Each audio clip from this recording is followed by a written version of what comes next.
Hi, my name is Cesar, and I will interview to Jesus Santiago.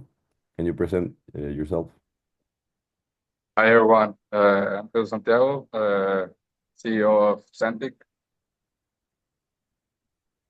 Well, let's start with the interview. Can you tell me a little about the nature of the negotiations? It can be sales, export, import, human resources, union negotiations, strategic alliances with other companies, and mergers and acquisitions. Yeah, of course. Let me tell you a little about Santic. We engage in various types of negotiations, including sales, agreements with local boutiques and online retailers. We are a supplier for various negotiations for raw materials like beads and packaging. And sometimes we explore small scale strategic collaboration with some makeup artists. Okay. Um, how do you prepare for the negotiations? Uh, yeah, of course, uh, I'm always prepared for the negotiations. I think it's key. We gather the background of the other party, their market reputation, the pricing, their reliability. And for the suppliers, we always check, of course, their reviews, the previous partnerships, and the delivery performance they have. Uh, we, of course, follow a simple internal protocol to define our goals, possible concessions, and deal breakers before each meeting. Um, Very good. Do you carry out the alliance of your opponents? Is there a protocol in place? Sorry again? Do you carry out due diligence of your opponents? Is there a protocol in place? Uh, sorry, I got lost. Well, we we have most of our dealings local. Mhm. Uh, we don't have cross-border conversations. Maybe some in English for USA, but mostly it's here in Mexico. Okay. How the cultural difference affect in your negotiations, like with the people in US? Sorry again, I can hear you. How do cultural differences affect your negotiations?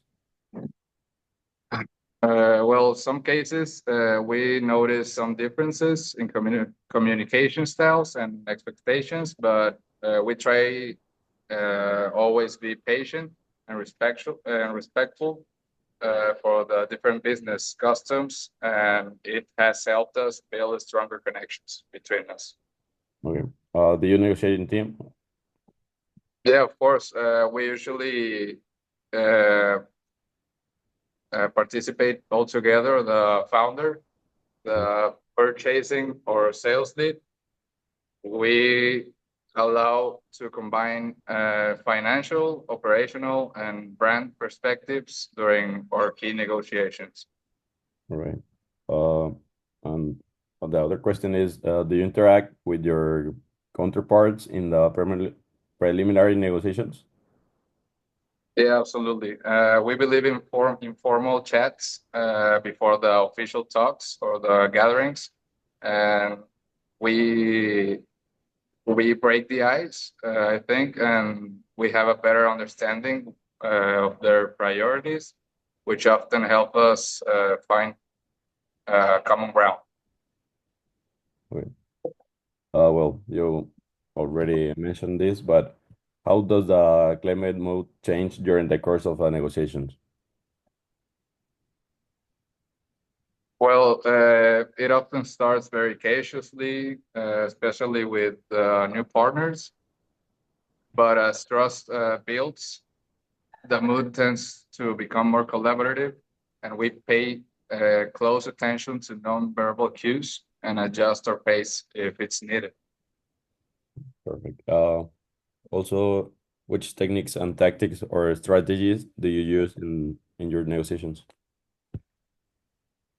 We use a term called anchoring for price discussions and active listening to understand what the other party truly values. And we also keep some room for mutually beneficial compromises.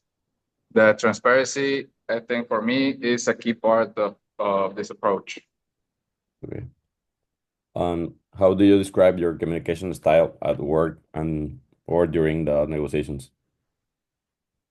Our style is, I think, is warm, direct, very respectful with our partners. We aim to build a long-term relationship and not just close some deal.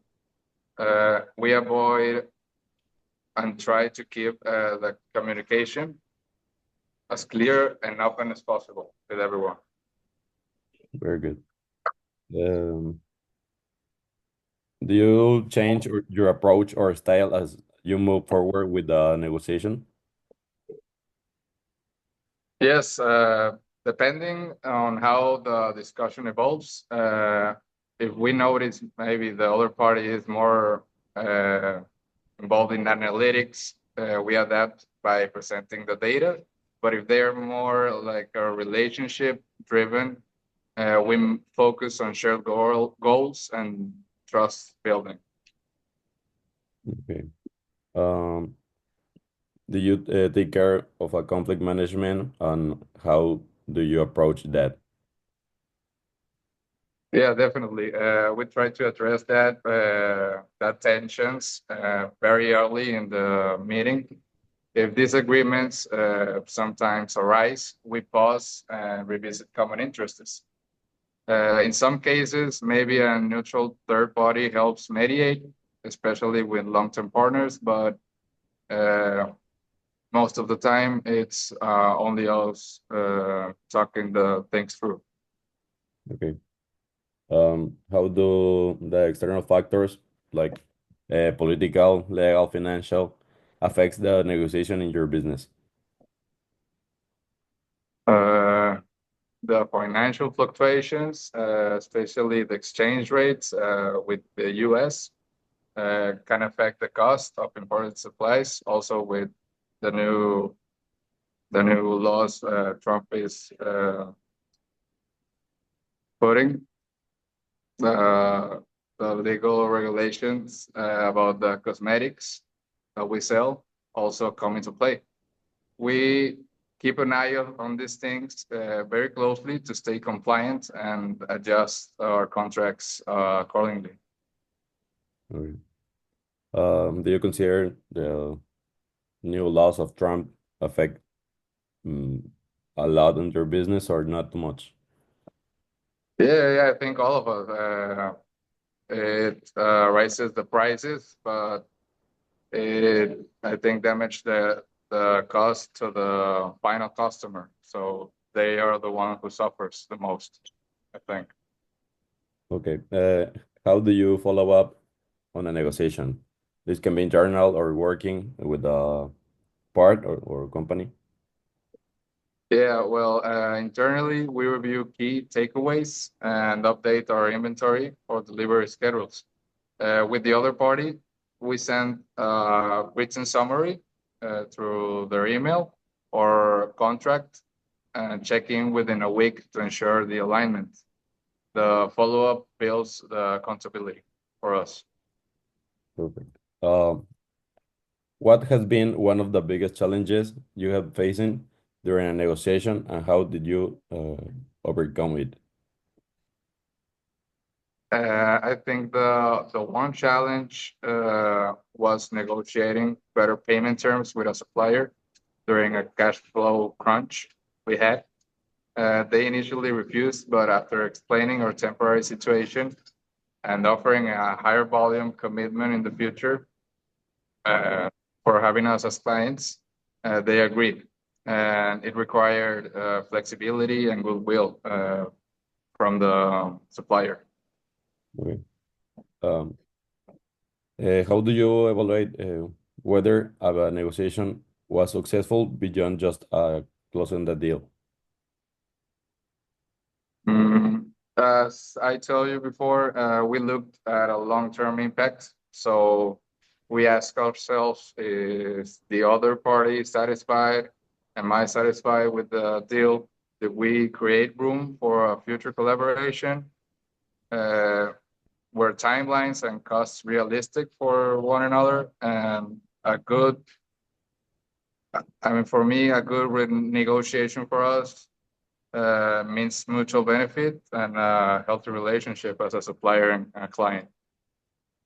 Okay. What role do ethics and transparency play in your negotiation process? I think it's a central role. We're transparent about the costs, our timelines, and all of our capabilities. We don't believe in over promising or hiding some key information they must need. It always comes to back to trust we have with them, and especially in a small business ecosystem like ourselves here in Santic, we need to keep it that way here in Monterrey. Okay. And to end this interview, what was the thing that makes you to start working in this part of your work? Well, I started looking for sorry, started looking for some opportunities, and this one just came up, and I had some alliances with some part of my family, so we could start this business, and uh, it really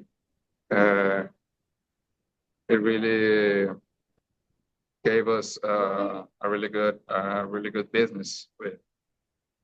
Okay. Well, thank you for your time and for all the information you give it to me. And I wish you have very good luck on your businesses. Yeah, And thanks again. thanks. Okay, thank you, Cesar. Have a good one. Bye.